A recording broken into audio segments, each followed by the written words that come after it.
നമസ്കാരം. മലയാളി വാർത്തയിലേക്ക് സ്വാഗതം. നോയിഡ കലാപ കേസിൽ മുഖ്യ സൂത്രധാരൻ എന്ന് കരുതപ്പെടുന്ന ആദിത്യ ആനന്ദ് തമിഴ്നാട്ടിൽ നിന്നും പിടിയിലാകുന്നു. നോയിഡയിൽ കഴിഞ്ഞ കുറേ ദിവസങ്ങളായി തൊഴിലാളികൾ സമരത്തിലാണ്. ഈ തൊഴിലാളി സമരത്തിന് പിന്നിൽ രാജ്യവിരുദ്ധ ശക്തികളുണ്ട് എന്ന് സംശയിച്ചിരുന്നു. ഇത് ഒരു വിഭാഗം ആളുകൾ ആസൂത്രണം ചെയ്തതാണ്.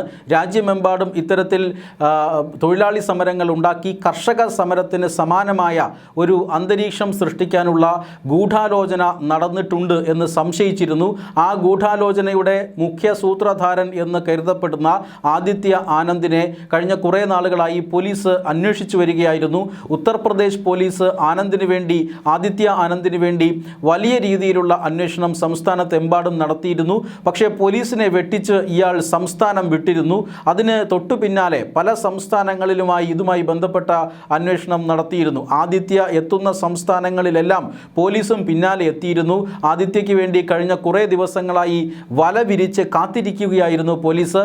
ആ ആദിത്യയാണ് ഇന്നിപ്പോൾ തമിഴ്നാട്ടിലെ തിരുച്ചിറപ്പള്ളിയിൽ നിന്നും പിടിയിലായിരിക്കുന്നത്. ഈ കലാപം ആസൂത്രണം ചെയ്യുന്നതിൽ, അക്രമാസക്തമായ കലാപം ആസൂത്രണം ചെയ്യുന്നതിൽ ആദിത്യ ആനന്ദിന് വളരെ ഗൗരവകരമായ പങ്കുണ്ട് എന്നാണ് ഉത്തർപ്രദേശ് പോലീസ് പറയുന്നത്. കഴിഞ്ഞ കുറേ നാളുകളായി വേതന വർധനവ് ആവശ്യപ്പെട്ടുകൊണ്ട്, മിനിമം വേതനം ആവശ്യപ്പെട്ടുകൊണ്ടൊക്കെ തൊഴിലാളികൾ സമരത്തിലാണ്. നോയിഡയിലാണ് ഇതിൻ്റെ ഒരു തുടക്കം കുറിച്ചത്.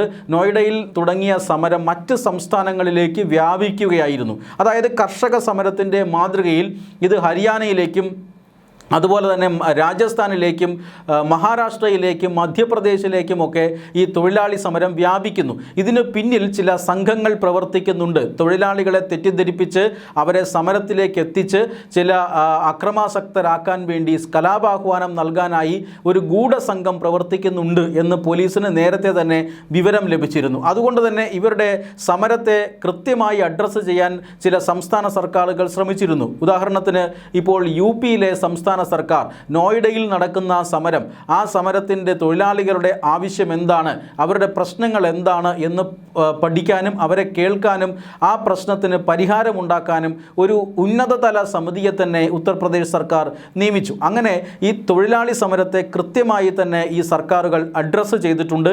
പക്ഷേ എന്നിട്ടും തൊഴിലാളി സമരം രൂക്ഷമാവുകയായിരുന്നു, അക്രമാസക്തമാവുകയായിരുന്നു. ഒരു ഘട്ടത്തിൽ കഴിഞ്ഞ തിങ്കളാഴ്ച വലിയ ആക്രമണമാണ് ഈ സമരം ചെയ്യുന്ന തൊഴിലാളികളുടെ ഇടയിലേക്ക് ചിലർ നുഴഞ്ഞു കയറി നടത്തിയത്. അവർ പോലീസുമായി ഏറ്റുമുട്ടി, പോലീസ് വാഹനങ്ങൾ കത്തിച്ചു. അതോടൊപ്പം തന്നെ റോഡിലുണ്ടായിരുന്ന മറ്റ് സ്വകാര്യ വാഹനങ്ങളടക്കം കത്തിച്ചുകൊണ്ട് വലിയ രീതിയിൽ അവിടെ കലാപം അഴിച്ചുവിട്ടു. ആ കേസിലാണ് ഇപ്പോൾ പ്രതികളെ തേടി അലയുന്നത്. ആ കേസിലാണ് ഇപ്പോൾ പോലീസ് പ്രതികളെ തേടിക്കൊണ്ടിരുന്നത്. നിരവധി പ്രതികളെ ഇതിനോടകം തന്നെ അറസ്റ്റ് ചെയ്തിട്ടുണ്ട്. അവരിൽ നിന്ന് ലഭിച്ച വിവരങ്ങളുടെ അടിസ്ഥാനത്തിലാണ് ഈ സമരങ്ങളുടെ പിന്നിൽ ഒരു ഗൂഢാലോചക സംഘമുണ്ടെന്നും ആ സംഘത്തിൻ്റെ ഏറ്റവും പ്രധാനപ്പെട്ട തലവൻ ഈ ആദിത്യ ആനന്ദ് ആണ് എന്നും പോലീസിന് വിവരം ലഭിക്കുന്നത്.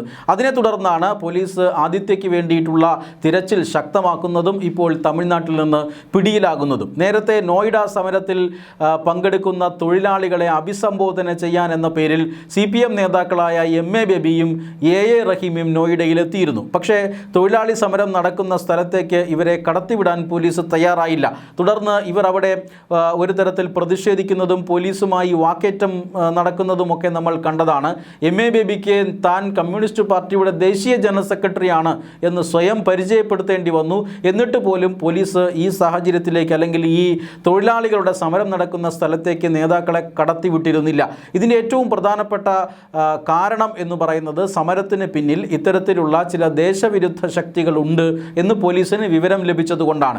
അതുകൊണ്ട് ഇതിനകത്തേക്ക് ഒരു രാഷ്ട്രീയ പാർട്ടിയെയും ഇടപെടുവിക്കേണ്ട എന്ന് ഉത്തർപ്രദേശ് സർക്കാർ തീരുമാനിക്കുന്നു. അതുകൊണ്ടാണ് രാഷ്ട്രീയക്കാരെ സമരം നടക്കുന്ന സ്ഥലത്തേക്ക് കടത്തിവിടാതിരുന്നത്. MA ബേബിയൊക്കെ പിന്നീട് തിരികെ പോകുന്ന കാഴ്ചയാണ് കാണുന്നത്. എന്തായാലും രാജ്യത്താകമാനം നടന്ന കർഷക സമരം, ആ കർഷക സമരത്തിൻ്റെ പേരിൽ ഇവിടെ കാട്ടിക്കൂട്ടിയ കാര്യങ്ങൾ, ഇതൊക്കെ വീണ്ടും തൊഴിലാളി സമരത്തിൻ്റെ പേരിൽ ആവർത്തിക്കാൻ ചില സംഘടനകൾ ശ്രമിക്കുന്നു എന്നാണ് ലഭിച്ച സൂചന.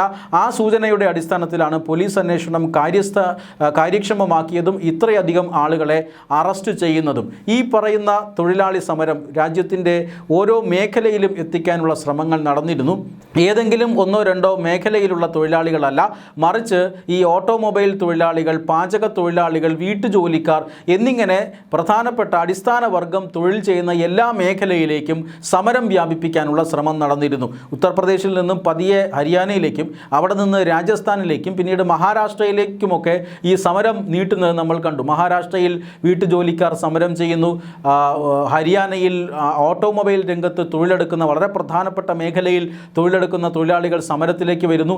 ഇവരെയൊക്കെ തെറ്റിദ്ധരിപ്പിച്ച് ഇവർക്കൊക്കെ കനത്ത ശമ്പളം, മിനിമം വേതനം എന്ന രീതിയിൽ വാങ്ങിത്തരാം എന്ന് പ്രലോഭിപ്പിച്ചുകൊണ്ടൊക്കെയാണ് സമരത്തിലേക്ക് വരുന്നത്. ആ സമരം ഈ ഉൽപ്പാദന മേഖലയെ സ്തംഭിപ്പിക്കുന്നുവെന്ന് മാത്രമല്ല, ആ സമരം പിന്നീട് അക്രമാസക്തമാകുന്ന സാഹചര്യത്തിലേക്കും പോകുന്നു. പലയിടങ്ങളിലും സമരം അക്രമാസക്തമാകുന്നു.